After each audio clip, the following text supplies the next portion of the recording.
I was doing the final check. Are you sure you want to cancel this delivery? I've been saying that from the start. Yes, your company is now definitely going bankrupt. Ah, what a great feeling. As my boss, Steve, burst into laughter, I calmly addressed him. I had been trying to play along until now, but there was no need to be polite with someone so unreasonable. Understood. Thank you for the cancellation, but it's your company that's going bankrupt, not ours. My name is Tom. I'm in my 50s and work in sales for a subcontractor of a clothing manufacturer. We primarily deal with the manufacturing and sales of materials for apparel products. Thankfully, our products are well regarded for their high quality and ease of use, earning us a lot of business from various clients. Especially our recently popular antibacterial fabric, which is one of our company's specialties. Not only does it prevent the growth of bacteria, but it also helps reduce unpleasant odors, winning a lot of support from our customers. We've received high praise from all our clients for our quality, and now our fabric is used in shirts and masks by many well-known companies. It's also popular among medical professionals, and I take pride in selling our products. I was motivated and enjoyed my work, but there was one troubling issue. It was Steve, the representative of a major apparel manufacturer we dealt with. Ever since we started our business relationship, Steve always looked down on us as just a subcontractor. However, we also sell antibacterial hand towels and such online, so we're not solely dependent on Steve. But he always boasts, "Your company became famous because we did business with you. It became a hot topic because a famous brand used your fabric. Shouldn't you be more grateful to us?" Sure, thank you. We truly appreciate the long-standing business with you, Steve. Each time, I would apologize, thinking that all I had to do was endure. Then Steve would seem satisfied and quiet down. This way, there hadn't been any major issues until now. I thought of him as just a bit of a nuisance, but as our sales increased and the volume of business grew, Steve's condescending attitude got worse. And then he began to go off the rails. One day, while I was at the office, I got a call from Steve.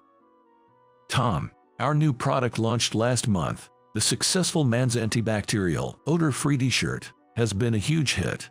It's all over social media, and we've decided to increase production, so we want to order more of your antibacterial fabric." I could almost see Steve's smug smile through the phone. "Congratulations. It's amazing to hear about a production increase so soon after launch." As usual, I humbly expressed my congratulations. Then Steve snorted in a mocking tone. "What? You should be saying, 'Thank you for increasing the business with us. It's because we're spotlighting you that a small company like yours isn't going bankrupt. Always remember to be grateful.'" Steve was more patronizing than ever. I was irritated inside, but I responded as a professional should. "Of course, we're truly grateful to you, Steve, and to your company." "That's right. Never forget that feeling. Now, about the business deal, we're planning to introduce new colors in this production increase." Finally, we started discussing the details of the contract, and I managed to wrap up the conversation. This order turned out to be as big as Steve had boasted. The total amount was an incredible $500,000. For a small company like ours, this was a historic contract since our founding. After finishing the call with Steve, I immediately contacted our production department. We not only had to increase the variety of colors, but also had to rush the delivery date, so it looked like we were going to be very busy. But we coordinated everything to ensure timely delivery and worked together as a team to ramp up production. The trouble started a few days later. Hearing that Steve had called again, I had a bad feeling. As soon as I picked up the receiver, he bluntly stated, $500,000 is too much." Too much, you say? His sudden remark caught me off guard, but it seemed he was saying he wanted it cheaper. "You can cut costs more, right?" You should be able to make it cheaper with such a large order. No, we've already been offering you a very competitive price. As I explained before, this is the lowest we can go. That's your job as a salesperson, to figure something out. Steve seemed dissatisfied even after my explanation. But I had both the responsibility and confidence to sell our company's products. We're delivering at the lowest price possible without compromising the quality of the product. Our company is the only one that can offer such high-quality fabric at this price. It's already the bare minimum to avoid impacting the delivery schedule. If we go any lower, we won't be able to deliver. I explained earnestly, but this seemed to infuriate Steve even more. What? A mere subcontractor talking big like that? We are the main contractor, you know. It's audacious for someone like you to try to overcharge us. Steve became furious and started making unreasonable accusations. No matter how much I tried to persuade him, Steve kept making outrageous demands and the conversation went nowhere. Finally, I declared firmly, "We appreciate all the business we've had with you, Steve, but this is a fair contract. We cannot agree to any further discounts." Then Steve suddenly changed his tune and started speaking in a more familiar tone. "You've been a subcontractor for so long, don't you feel foolish? It's about time you played it smart. If you keep me happy, I'll keep placing orders with your company. Can't lower the price? Then bring me a gift. It'll cost you less than the contract amount, and securing the next order will be beneficial for you too, right?" In other words, Steve was suggesting I bribe him. I responded firmly, "We cannot accept such a proposal." How rude! I could tell from his voice over the phone that he was displeased, and braced myself for more complaints. But surprisingly, Steve suddenly changed his tone again. "Well, fine. We'll stick to the original $500,000. I'm glad you understand. But what made you change your mind so suddenly?" I was puzzled by his abrupt change in attitude and asked. But Steve just hung up without a word. I wasn't satisfied, but I was relieved we could proceed with the original contract. At that time, I had no idea of the terrible ordeal that was to come. On the day of delivery, the office was in chaos with phones ringing and employees scurrying around. Especially me, the person in charge, was repeatedly asked by President Riley if I had gotten in touch with Steve. I kept trying to contact Steve, turning pale, but he wouldn't answer the phone. It turned out that the truck headed to deliver to Steve's company had been turned away. Hearing that they had unilaterally refused the scheduled delivery, I had a terrible feeling. Finally, Steve called and I grabbed the receiver eagerly. But his words almost made me collapse. "What? Didn't I tell you? I asked another company for the antibacterial fabric. Consider the order from your company canceled." "What do you mean by cancellation?" Steve must have sensed my panic. He began to speak in an almost gleeful tone. "That means we don't need your company's products. I just had your truck turned away." "Wait, what about the $500,000 contract? What? No delivery, no payment. It's your fault for rejecting all my requests. Now you know I have ways to deal with this." I was terribly confused by Steve's words. Before I could say anything, he kept talking smugly from the other end of the phone. Apparently, Steve had already placed an order for antibacterial fabric with another company. The amount they offered was nearly half of ours, $300,000. "So, you were overcharging me. Got similar fabric for $300,000. I consulted with my boss, and we decided to subcontract with them from now on. Guess this means we're done with you." His absurd justification made me dizzy, but I couldn't accept it. It was impossible to prepare that much fabric for $300,000. Even our company was quoting a very tight price. "Excuse me, but was it really a total of $300,000? Are there no additional charges?" "You're persistent. It's a new company. They really bent over backwards this time. Unlike your company, They know how to treat the main contractor. So, about that truck, consider it canceled." Steve sounded like he was enjoying himself. I finally reached my limit. I had been trying to play along until now, but there was no need to be polite with someone so unreasonable. "So, you're really okay with canceling this?" "If I'm saying it's canceled, then it's canceled. Complaining about it won't change anything. It's your fault for not offering a discount." It seems like Steve is still holding a grudge because I didn't give in to his demands for a discount or bribe. He seems to be reveling in the fact that he's gotten back at me. It's a shame the $500,000 contract fell through. With such a big deal going south, your company is probably going under. Companies with employees who don't value their main contractors should go out of business. It's for the betterment of the industry. I can't wait to see you cry about it. It seems you're really speaking from the heart, Steve. I understand. We will take the appropriate steps on our end. When I responded calmly, Steve laughed uncontrollably and retorted, "What?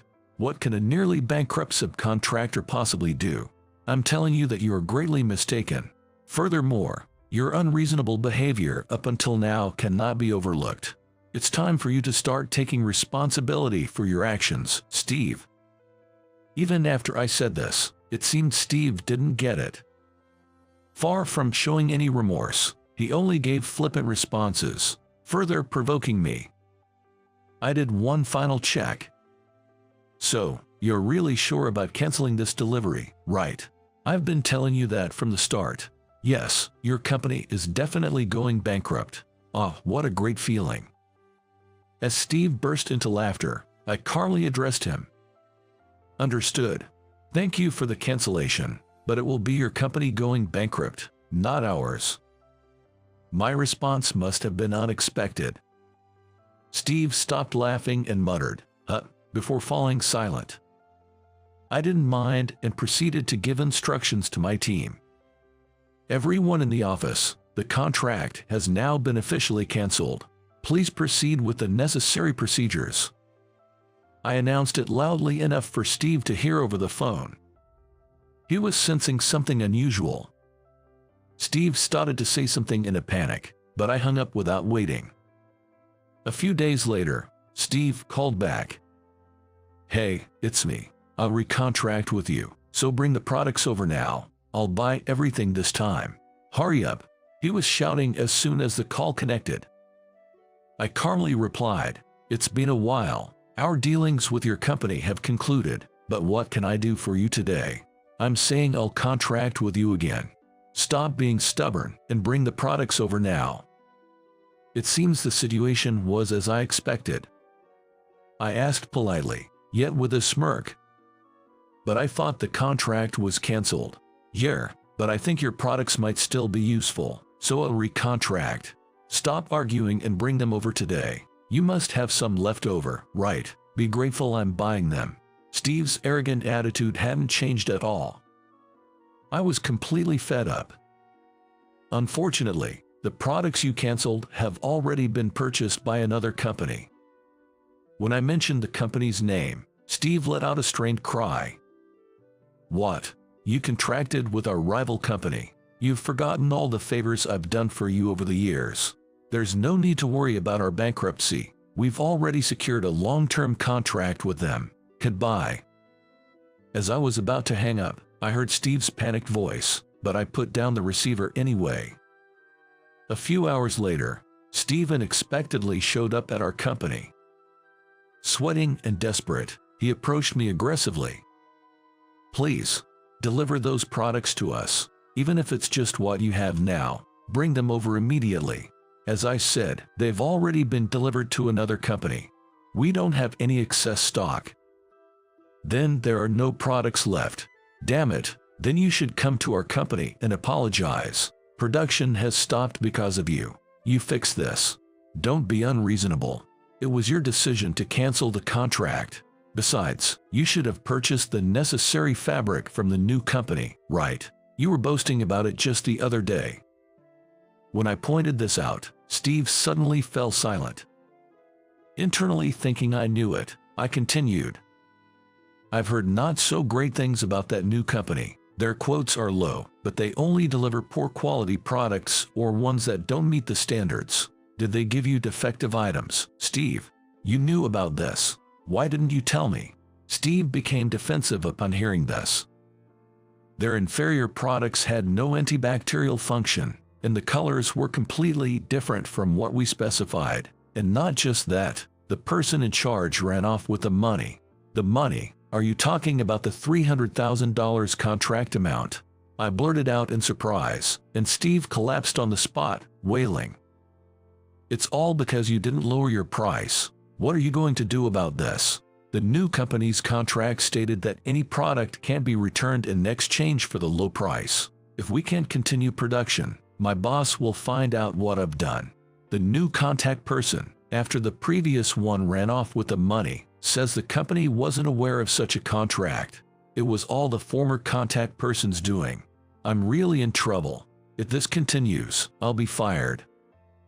Even after causing so much trouble for his company, it seems Steve is only concerned about his own career. No, I can't take responsibility for your issues. The cancellation of the contract was initiated by you, Steve.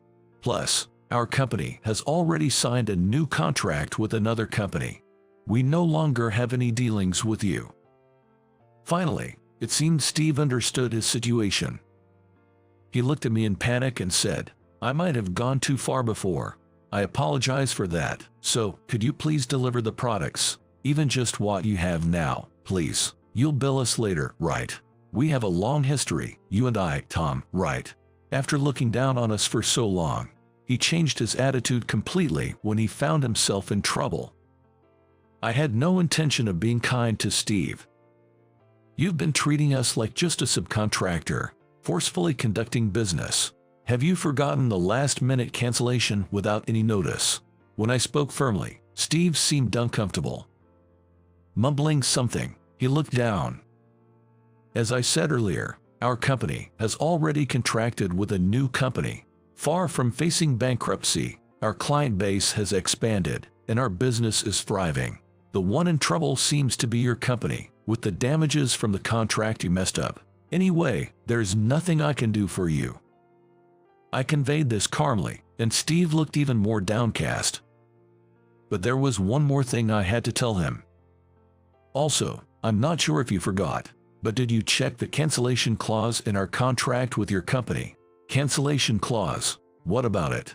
You better check it quickly. If a contract is canceled without a valid reason, our company will claim damages. According to our policy, the cancellation fee on the day of is 100% of the total contract amount. The payment is due 30 days after the cancellation, so please check it. 100%, he muttered and then fell silent. He must have been shocked speechless.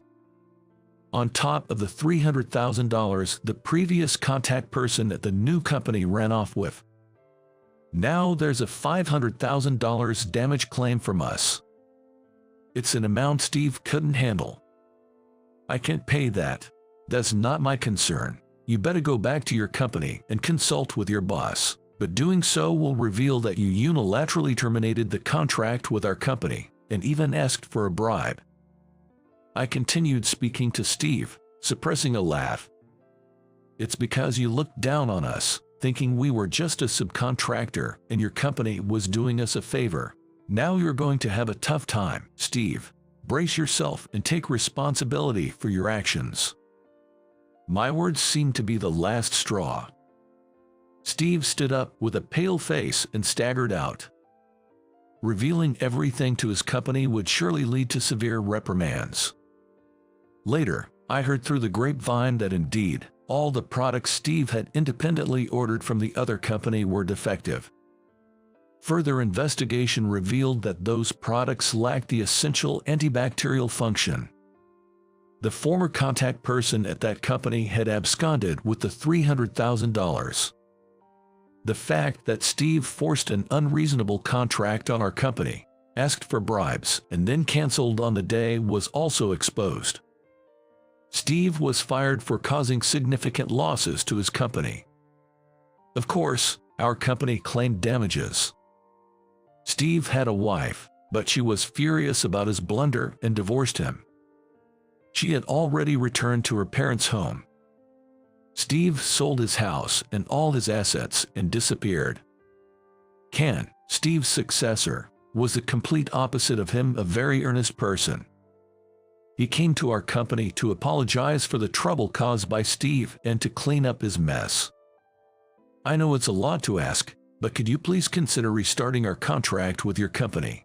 Our antibacterial, odor-free t-shirt series can't be made without your excellent antibacterial fabric. Hearing this, our president Riley seemed to calm his anger.